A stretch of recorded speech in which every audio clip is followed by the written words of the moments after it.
Video yang korang tengah tengok ni adalah antara part-part aircon yang perlu ditukar apabila kompresor jam dan habuk besi dah merebak ke dalam sistem. Untuk kes kali ni, aku ada sebuah Myvi first model yang datang dalam keadaan kompresor dah jam. Aircon pun memang dah tak sejuk langsung.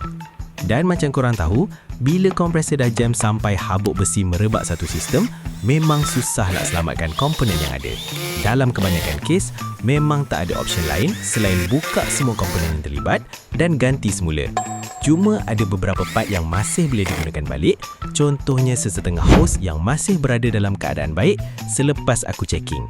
Ramai juga yang selalu tanya aku, kenapa Myvi first model ni selalu sangat ada masalah aircon? Sebenarnya ada beberapa sebab.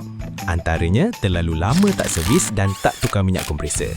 Ada juga kes aircon dah kurang sejuk tapi masih digunakan sampai kompresor bekerja terlalu kuat atau overloading.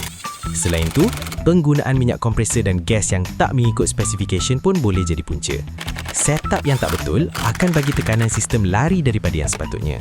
Dan yang terakhir, ramai orang lupa bahawa kompresor pun ada jangka hayat dia. Kebanyakan kompresor ni direka untuk bertahan lebih kurang 10 tahun sahaja.